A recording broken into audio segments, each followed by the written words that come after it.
Dear students, as you know, in the yesterday's class, we have studied about different types of, that is, the pollinating agents which are involved in the process of pollination. Among them, in the first event, we understood about, that is, the abiotic type of agents like wind, current, and as well the water. In the next phase, we have discussed about, that is, the biotic agents behave as just like the agents of pollination. In that one, in the last class we studied in detail about the zoophilic type of pollination. We know that the zoophilic, in the sense, it is all concerned with pollination taken place with the help of the animals. So again, animals are further divided into different types, but basically it is considered as the zoophilic type of pollination.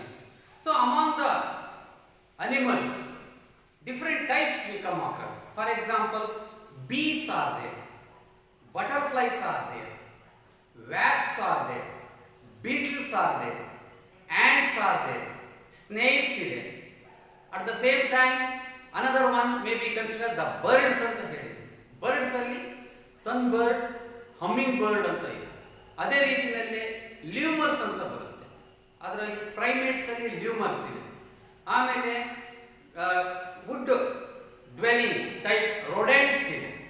rodents ಆದ್ಮೇಲೆ ಕೆಲವು type of, that is the animals which are concern with the reptile. Reptiles ಅಲ್ಲಿ ನಾವು ನೆನ್ಪು ಮಾಡ್ಕೋಬೇಕಾಗೋದು ಜಿಂಕೋ lizards and garden lizards ಅನ್ನ ನೆನ್ಪು ಮಾಡ್ಕೋಬೇಕು. So ಇವೆಲ್ಲವೂ ಕೂಡ directly or indirectly going to assist during the process of pollination.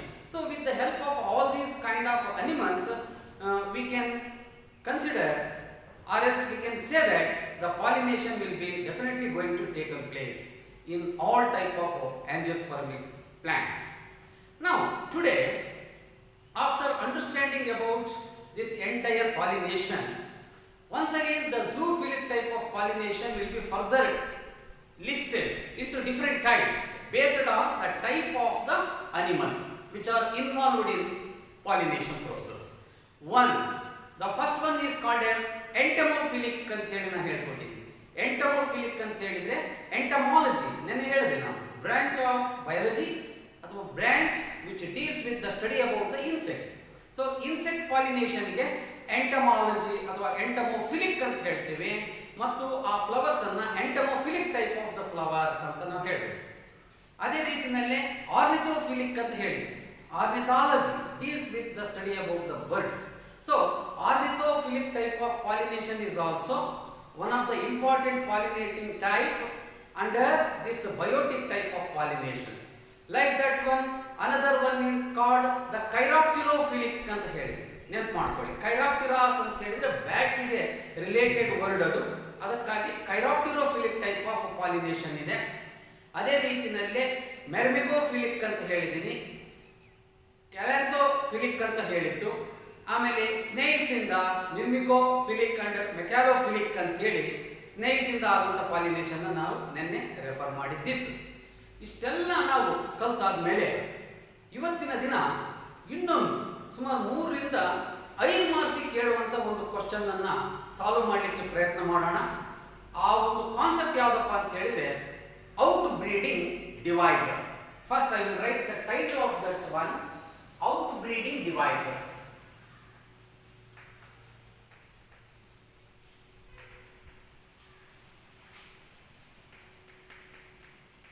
Outbreeding devices. Okay, what are these outbreeding devices ಅಂತೇಳಿ? So ಒಂದು ಪಾಯಿಂಟ್ ಇದೆ, ಏನಪ್ಪ ಅಂತ ಹೇಳಿದ್ರೆ, ನೀವು ಜಸ್ಟ್ ಪಾಲಿನೇಷನ್ ಬಗ್ಗೆ ಯೋಚಿಸಿ ನೋಡಿದ್ರಿ. ಸೊ ಪಾಲಿನೇಷನ್ ಅನ್ನು ನಾವು ಸ್ಪ್ಲಿಟೆಡ್ ಇಂಟು 2 to 3 ಟೈಪ್ಸ್ ಅಂತ ನಾನು ಕ್ಲಾಸಿಫೈ ಮಾಡಿದ್ದೀನಿ. ಅದರಲ್ಲಿ ನೆನ್ಪು ಮಾಡ್ಕೊಳ್ಳೋದಾದ್ರೆ ಒಂದು ಆಟೋಗ್ಯಾಮಿ, ಇನ್ನೊಂದು geitonogamy, third one is called as xenogamy ಅಂತ ಹೇಳಿದ್ರು. So autogamy,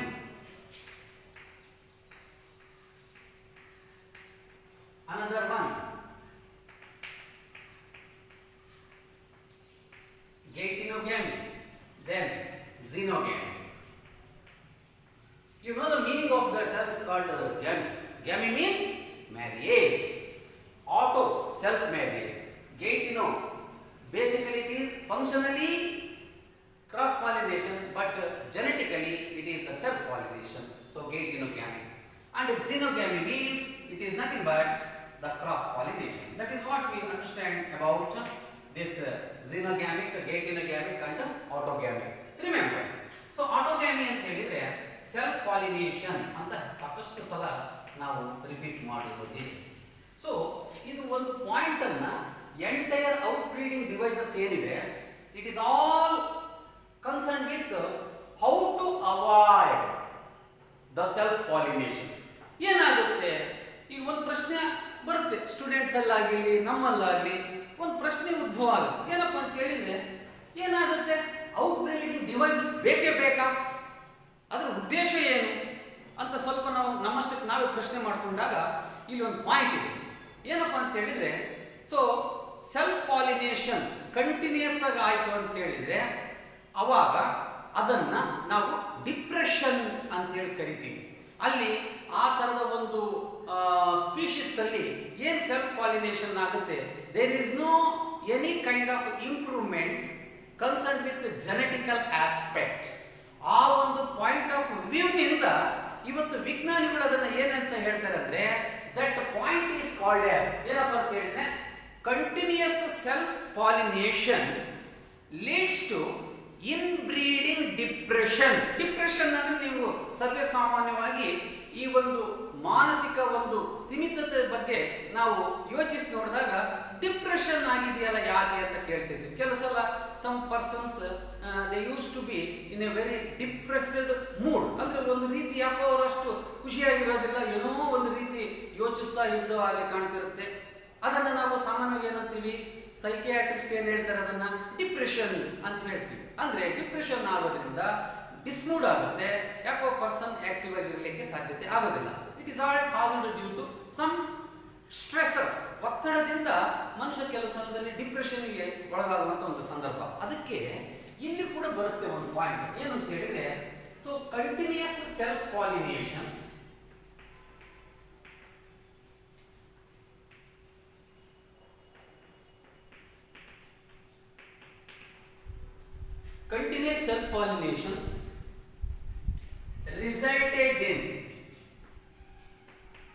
resulted in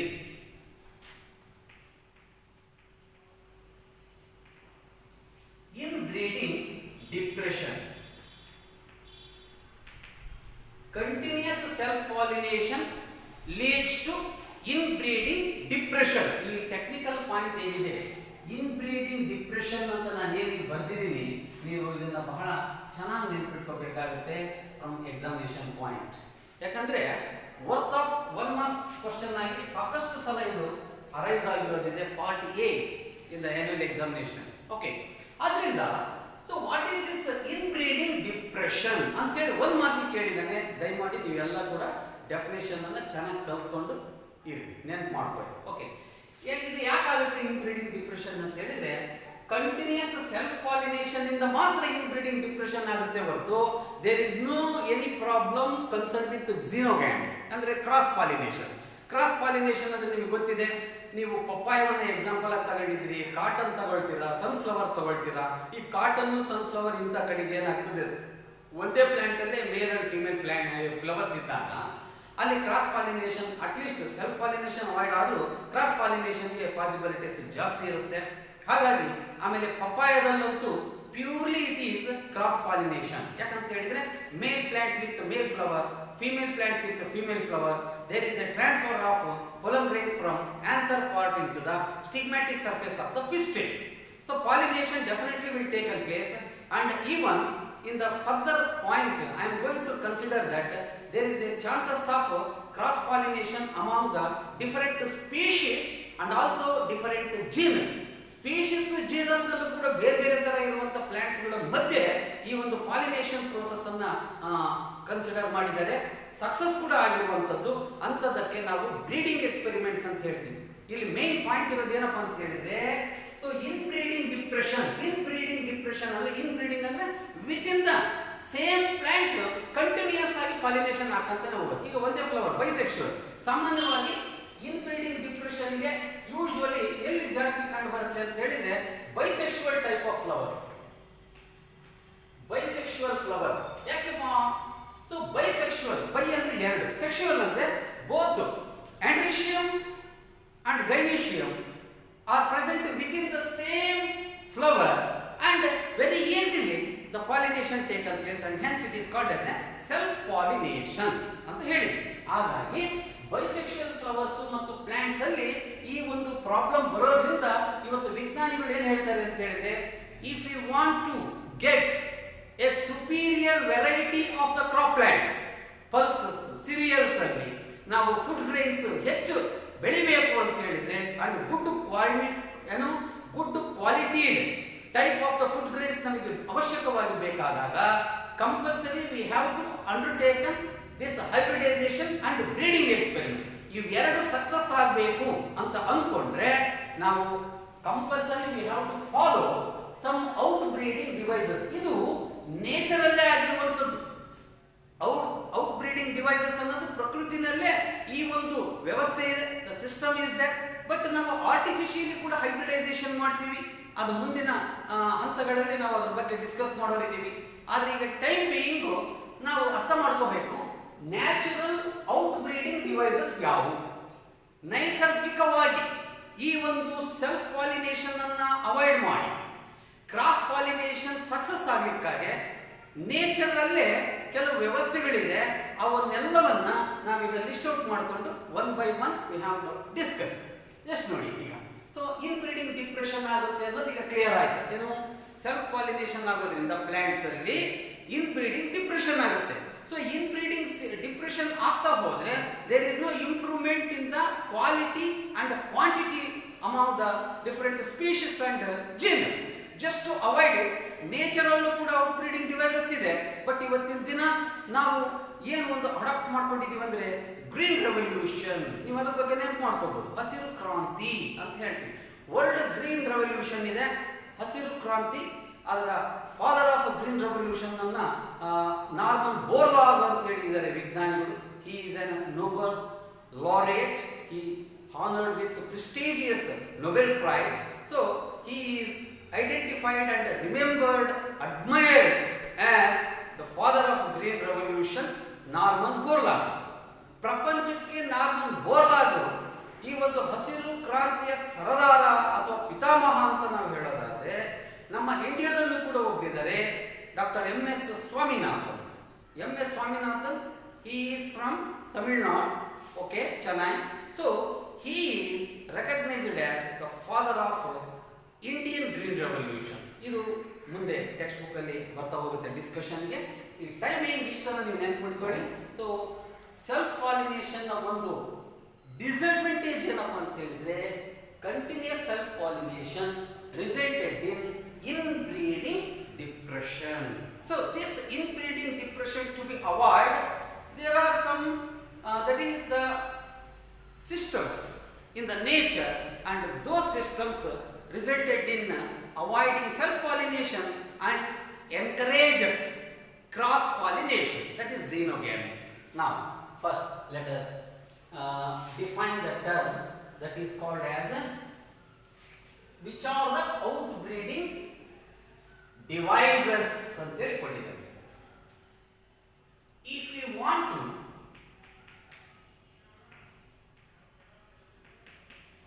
avoid self-pollination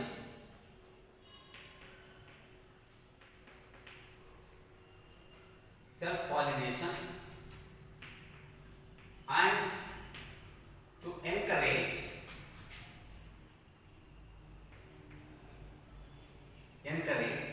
cross-pollination,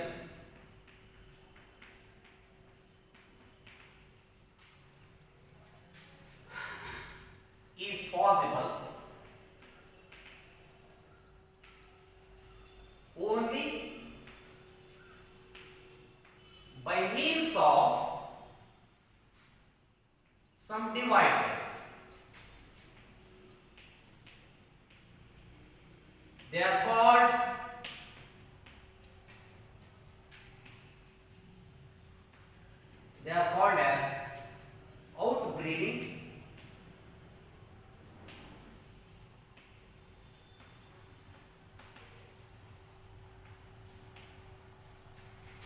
that is plants themselves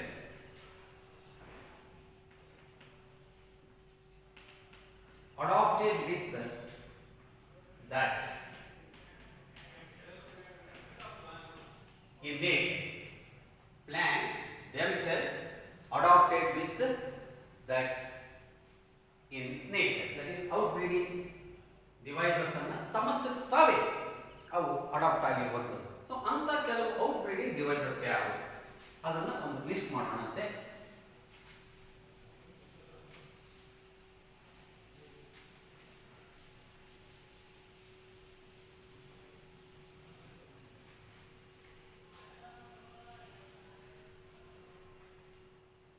Outbreeding devices.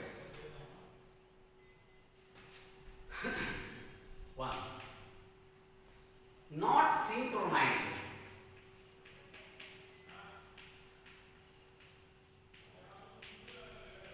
Not synchronized ಅಂತೇಳಿ ಹೇಳ್ತೀವಿ. ಆಮೇಲೆ second one ಹೆಟಿರೋಸ್ಟೈಲಿ.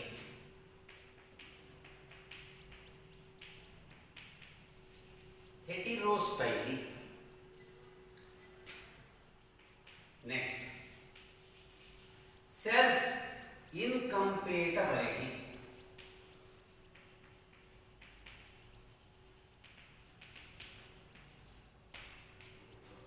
Self incompatibility. Fourth one,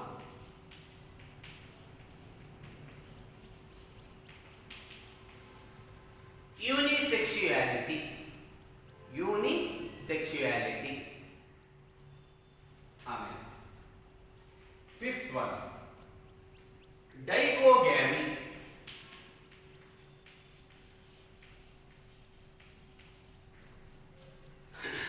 Dichogamy. Dichogamy ನಲ್ಲಿ ಇದನ್ನ ಮತ್ತೆ ಎರಡಾಗಿ ನಾವು ಸ್ಪ್ಲಿಟ್ ಮಾಡಿದ್ದೀವಿ.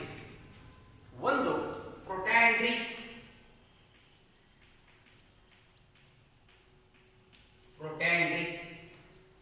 another one protogyny.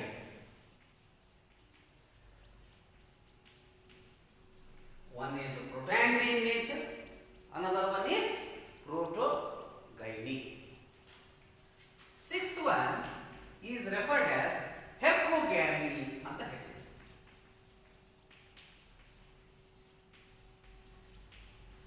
ಹೆರ್ಕೋಗ್ಯಾಮಿ ಅಂತೇಳಿ ಇವನ್ನ ಪ್ರತಿಯೊಂದು ಒನ್ ಬೈ ಒನ್ ನಾವು ಅರ್ಥ ಮಾಡ್ಕೊಳ್ಳಿಕ್ಕೆ ಸಾಧ್ಯತೆ ಇದೆ. ಯಾವ ರೀತಿ?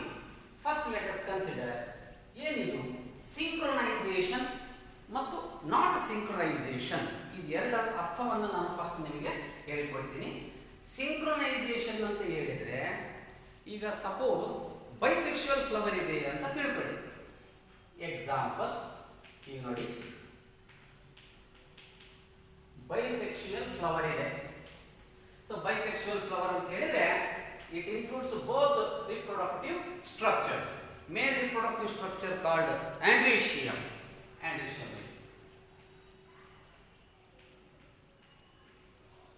Female reproductive structure is called as gynoecium. Female reproductive structure is gynoecium. So in androecium stamens ಅಲ್ಲಿ ಟರ್ಮಿನಲ್ ಪಾರ್ಟ್ ಅನ್ನ ಆಂಥರ್ ಅಂತ ಹೇಳ್ತೀವಿ. Anther having with polygynes. Anther having with polygynes. In the same sense, gynoecium, pistil. So pistil alli that is there is an ovary.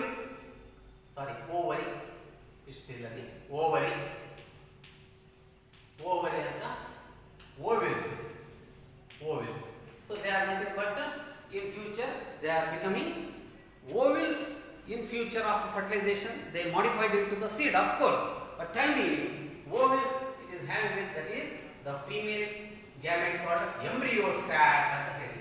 Embryo sac ನಾನು structural future ಮತ್ತು diagram ಅನ್ನು ಹಾಕಿ label ಮಾಡಿ ಕೂಡ ನಿಮಗೆ explain ಮಾಡಿಕೊಟ್ಟಿದ್ದೆ.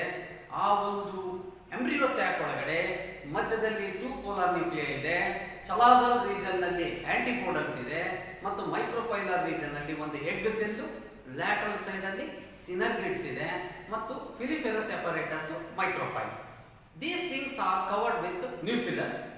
ಮತ್ತೆ further nucellus is well covered by the 2 integuments, outer and inner integument. This is all the future of this embryo sac actually. Okay, anatropous ovule ಅಲ್ಲಿ ಕಂಡು ಬರುವಂತ.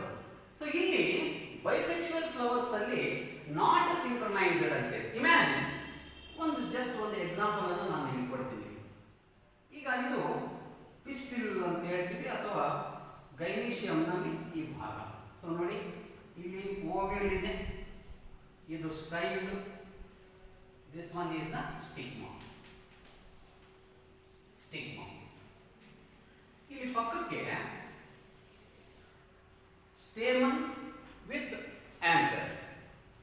Anthers in the usually after the dehiscence ಅಂದ್ರೆ anther dehiscence ಆಯ್ತು, split ಆಯ್ತು ಅಂತ ಹೇಳಿದ್ರೆ there is an all chances of releasing of pollen grains. ಈ ರೀತಿ pollen grains ಗಾಳಿಯಲ್ಲಿ ಸೇರ್ಕೊಂಡ್ಬಿಡ್ತವೆ pollen grain after the dehiscence of the anther. ಇದು anther. This anther, this is the filament. ಇಲ್ಲಿ ನೋಡಿ ನಾಟ್ ಸಿಂಕ್ರನೈಸೇಷನ್ ಅಥವಾ ಸಿಂಕ್ರನೈಸ್ಡ್ ಅಂತ ಇನ್ನೊಂದು ವರ್ಡ್.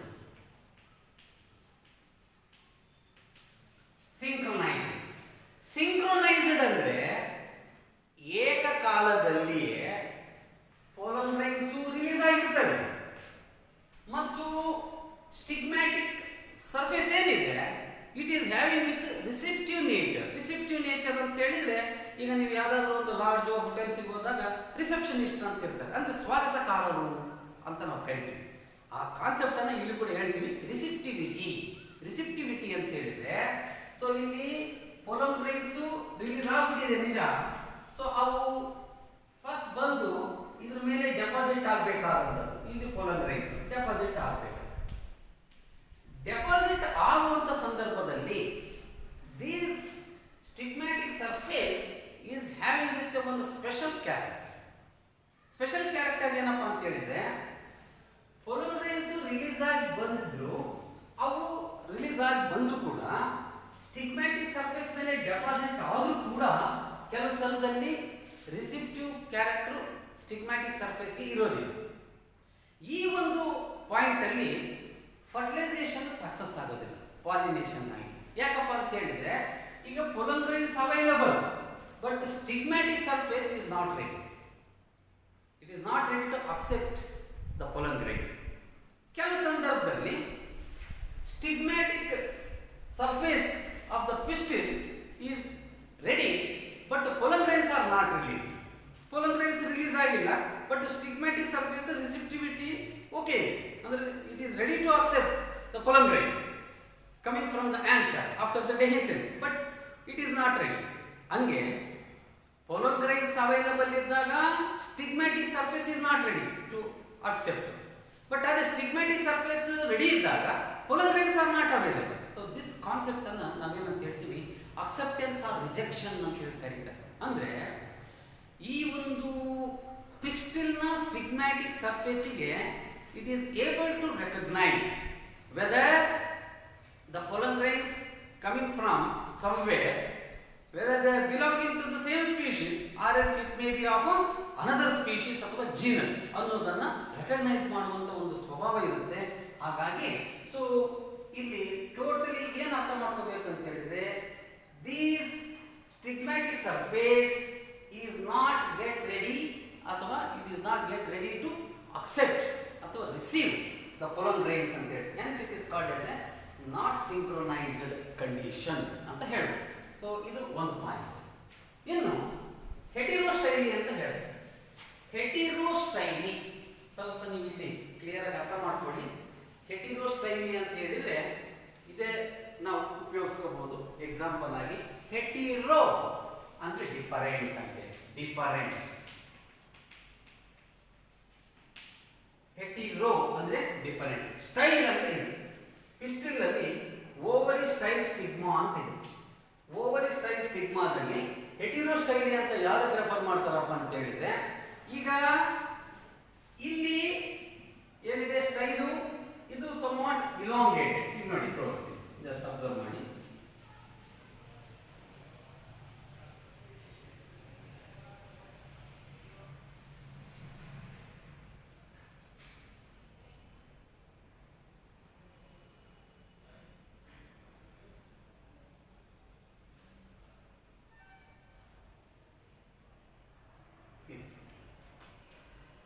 ಇಲ್ಲಿ ಸ್ಟಿಗ್ಮಾ ಇದೆ, ಸ್ಟಿಗ್ಮಾ ಸ್ಟೈಲ್, ಆಮೇಲೆ ಇದು ಓವರಿ, ತುಂಬಾ ಲಾಂಗ್ ಇದೆ. ಇನ್ನು ಈ ಒಂದು ಆಂಥರ್ನ ಫಿಲಮೆಂಟ್ ಏನಿದೆ,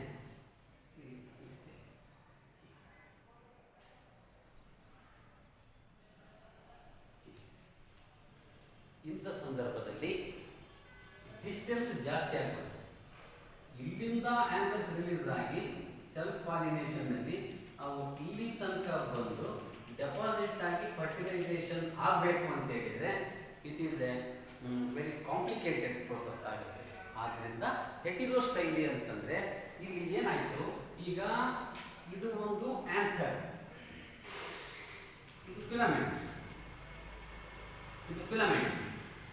ಇಲ್ಲಿ ಸ್ಟೈಲು ಲಾಂಗ್ ಇರೋದ್ರಿಂದ ಇಲ್ಲಿ length between the filament of the anther, style of the pistil ಬಹಳ ವ್ಯತ್ಯಾಸ ಆಗೋದ್ರಿಂದ, ಡಿಸ್ಟೆನ್ಸ್ ಜಾಸ್ತಿ ಆಗೋದ್ರಿಂದ ಪಾಲಿನೇಷನ್ ಅಷ್ಟು ಸುಲಭವಾಗಿ ಇಂಥ ಒಂದು ಕಂಡೀಷನ್ ಅಲ್ಲಿ ಆಗಕ್ಕೆ ಸಾಧ್ಯ ಇಲ್ಲ. ಆದ್ರಿಂದ ಇದನ್ನ ನಾವೇನಂತೇಳಿ, it is also one kind of device just to avoid self pollination and to encourage cross pollination. ಯಾಕಂತ ಹೇಳಿದ್ರೆ, ಸೊ ಇಂಥ ಸಂದರ್ಭದಲ್ಲಿ ಏನಾಗ್ಬಿಡುತ್ತೆ, ಈಗ ಸೆಲ್ಫ್ ಪಾಲಿನೇಷನ್ ಆಗ್ಬೇಕಂದ್ರೆ ಸಪೋಸ್ ಇನ್ನೊಂದು ಹೇಳೋಣ ನೋಡಿ, ಈಸಿಯಾಗಿ ಯಾವಾಗ ಆಗುತ್ತೆ ಸೆಲ್ಫ್ ಪಾಲಿನೇಷನ್ ಅನ್ನೋದನ್ನ ನಾನು ಇಲ್ಲಿ ತೋರಿಸ್ತೀನಿ. ಈ ತರ ಇತ್ತು, ಸೊ ಇಲ್ಲಿ ಓವರ್ ಇದೆ, ಸ್ಟೈಲ್ ಇದೆ, ಸ್ಟಿಗ್ಮಾ ಇದೆ, ರೈಟ್. ಈಗ ಫಿಲಮೆಂಟ್ ಲೆಂತ್ ಏನಿದೆಯಲ್ಲ ಇದು ಹೀಗಿರ್ಬೇಕು, ಹೀಗಿದ್ರೆ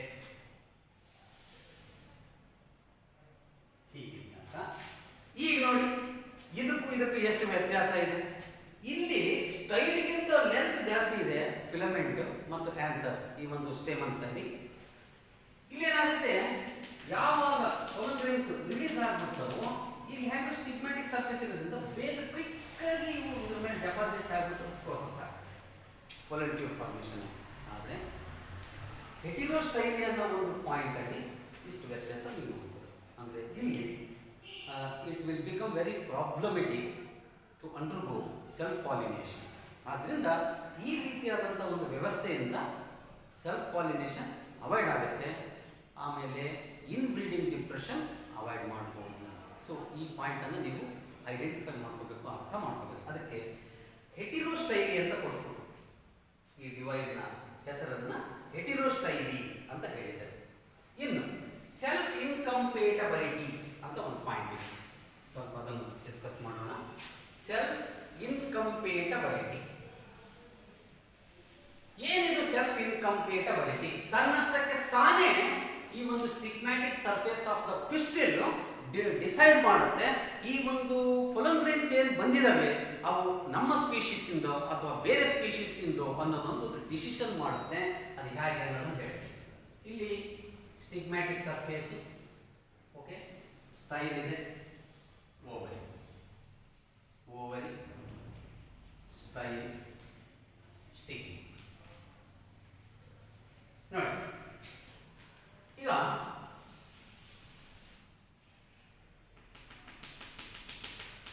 ಆಂಥರ್ನಿಂದ ಪೊಲನ್ ಗ್ರೈನ್ಸ್ ರಿಲೀಸ್ ಆಗಿ ಡೆಪಾಸಿಟ್ ಆಗುತ್ತೆ.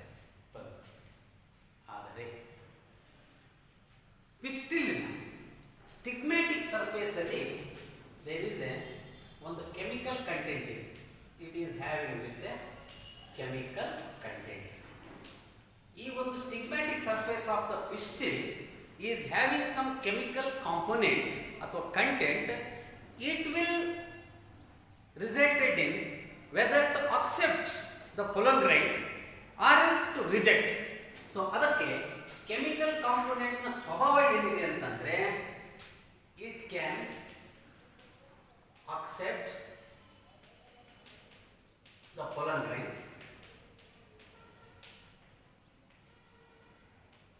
or rejects the pollen grain. ಅಂದ್ರೆ stigma may accept the pollen grains or it may reject the pollen grains. It is all due to presence of a one chemical component on the surface of the stigma. So that leads to iga if the pollen grain belonging to the its own species andre ಏನು ಒಂದು bisexual flower ಅಲ್ಲಿ ಒಂದು what we say it as a pistil, okay, ಮತ್ತು anther of the same stamen of the same flower ಅದರಿಂದ pollen grains release ಆಗಿಬಿಟ್ಟು ಅವು deposit ಆದರೆ easily it will acceptance ಮತ್ತು ರಿಜೆಕ್ಷನ್ ಇವನ್ನ ಯಾವ ಬೇಸಿಸ್ ಮೇಲೆ ನಾವು ಡಿಸೈಡ್ ನಮಗೇನು ಗೊತ್ತಾಗಬೇಕು ಅದೇನು pollen grain ಅಕ್ಸೆಪ್ಟ್ ಆಯ್ತಾ ಅಥವಾ ರಿಜೆಕ್ಟ್ ಆಯ್ತಾ ಅನ್ನೋದು ನಮಗೇನು ಗೊತ್ತಾಗುತ್ತೆ? Very easy. ಯಾವ ರೀತಿ ಅಂತ ಹೇಳಿದ್ರೆ ಈಗ suppose pollen grains belonging to the same species ಆಗಿದ್ರೆ ಸ್ಟಿಗ್ಮ್ಯಾಟಿಕ್ ಸರ್ಫೇಸ್ ಸೊ ಅದನ್ನ ಅಕ್ಸೆಪ್ಟ್ ಮಾಡುತ್ತೆ.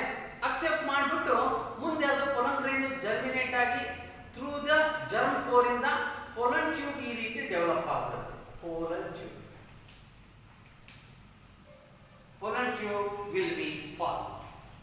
Okay, suppose if this pollen grain is not belonging to that species, suppose ಅದು ಆ ಸ್ಪೀಶೀಸ್ ಇಂದ pollen grain ಆಗಿಲ್ಲ ಅಂತ ಹೇಳಿದ್ರೆ this stigmatic surface will never allow the pollen grains to form the pollen tube. ಅಂದ್ರೆ ಅವು germinate ಆಗೋಕ್ಕೂ ಬಿಡೋದಿಲ್ಲ, pollen tube formation ಆಗೋದಿಲ್ಲ. ಈ ಒಂದು ಪಾಯಿಂಟ್ ಮೇಲೆ ನಾವು ಏನು ಹೇಳ್ಬೋದು ಅಂತ ಹೇಳಿದ್ರೆ so that is called as a self incompatibility. ಅದನ್ನು ನಾವು ಸೆಲ್ಫ್ ಇನ್ಕಂಪೇಟಬಿಲಿಟಿ ಅಂದ್ರೆ ಅಕ್ಸೆಪ್ಟೆನ್ಸ್ ಅಂಡ್ ರಿಜೆಕ್ಷನ್. ನಾವು ಎರಡು ವರ್ಡ್ಸ್ ಅನ್ನು ಬರೀಬೇಕಾಗುತ್ತೆ. acceptance of pollen grain ಅಥವಾ rejection.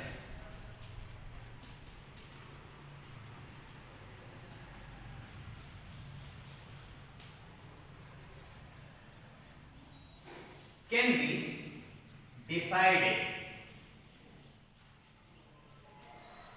by chemical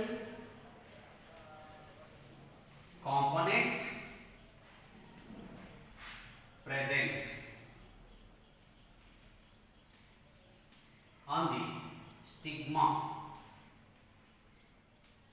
of the pistil. So this is referred as the self incompatibility.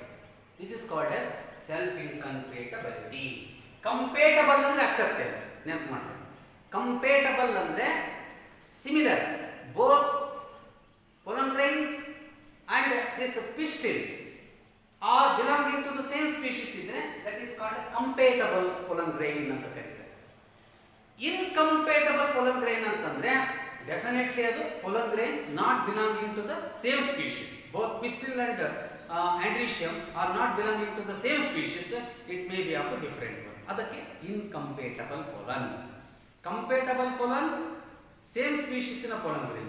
Incompatible pollen ಅಂದ್ರೆ it is derived from another any different species. ಅದಕ್ಕೆ incompatible. ಅದಕ್ಕಾಗಿ nature ಅಲ್ಲಿ ಈ ಒಂದು ಸಾಮರ್ಥ್ಯವನ್ನ there is a that is decision making. So self incompatibility can be possible by that kind of species. It is referred as a self incompatibility. In the next unisexuality. ನಿಮಗೆ ಗೊತ್ತು ನಾನು ಸೆಕ್ಸುಯಾಲಿಟಿ ಅನ್ನೋದರಲ್ಲಿ ಯೂನಿಸೆಕ್ಷುಯಲ್ ಮತ್ತು ಬೈಸೆಕ್ಷುಯಲ್ ಅಂತ ಹೇಳ್ಕೊಟ್ಟಿದ್ದೀನಿ ನಿಮಗೆ. ಯೂನಿಸೆಕ್ಷುಯಲ್ ಮತ್ತು ಬೈಸೆಕ್ಷುಯಲ್ ಅಂತ ಹೇಳ್ಕೊಟ್ಟಿದ್ದೀನಿ. ಸೊ ಯೂನಿಸೆಕ್ಷುಯಲ್ ಅಂತ ಹೇಳಿದರೆ ಸಿಂಗಲ್ ಸೆಕ್ಸ್ ಇರುವಂಥ a plant with single sex ಅಂದರೆ ಮೇಲ್ ಪ್ಲ್ಯಾಂಟ್ ಫಿಮೇಲ್ ಪ್ಲ್ಯಾಂಟ್ ಅಂತ ಹೇಳ್ತೀವಿ. ಯೂನಿ ಅಂದರೆ ಸಿಂಗಲ್, ಸೆಕ್ಷುಯಲ್ ಅಂದರೆ the reproductive structures present in that particular plant body. So ಇಲ್ಲಿ ಯೂನಿಸೆಕ್ಷುವಲ್ಗೆ best examples we can refer. ಯೂನಿಸೆಕ್ಷುಯಾಲಿಟಿಗೆ ಒಂದು ಇದು ಇಲ್ಲಿ 2-3 ಎಕ್ಸಾಂಪಲ್ಸ್ ಕೊಡ್ತೀನಿ. ಒಂದು cast, another one that is cotton, sorry, papaya. Papaya you can remember for this unisexuality concern.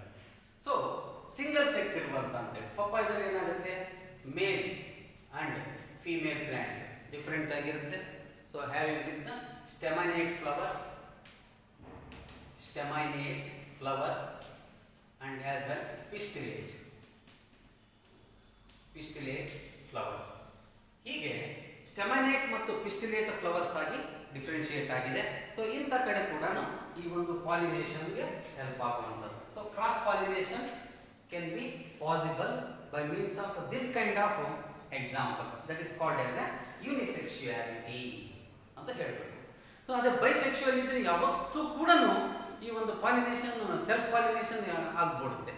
So ಈ unisexual flowers ಅಲ್ಲಿ ಸೆಲ್ಫ್ ಪಾಲಿನೇಷನ್ ಚಾನ್ಸ್ ಇರೋದ್ರಿಂದ ಏನಿದ್ರು ಕೂಡ ಝೀನೋಗ್ಯಾಮಿಕ್ ಮೆಥಡ್ ಅಂದರೆ ಕ್ರಾಸ್ ಪಾಲಿನೇಷನ್ ಆಗೋ ಪಾಸಿಬಿಲಿಟೀಸು ಭಾಳ ಇರುವಂಥದ್ದು. ಸೊ ಹಾಗಾಗಿ ಇಲ್ಲಿ ಈ 2 ಎಕ್ಸಾಂಪಲ್ಸ್ ಅನ್ನು ನಾವು ತಗೋಬಹುದಾಗಿದೆ. So unisexuality concern. ಹಾಗಾಗಿ in this unisexuality condition self pollination can be avoided and cross pollination can be possible. So unisexuality. ಇನ್ನು ಡೈಕೋಗ್ಯಾಮಿ ಅಂತಿದೆ. ಡೈಕೋಗ್ಯಾಮಿನಲ್ಲಿ ಪ್ರೊಟ್ಯಾಟ್ರಿ ಮತ್ತು ಪ್ರೋಟೋಗೈನಿ ಅಂತಿದೆ. ಸೊ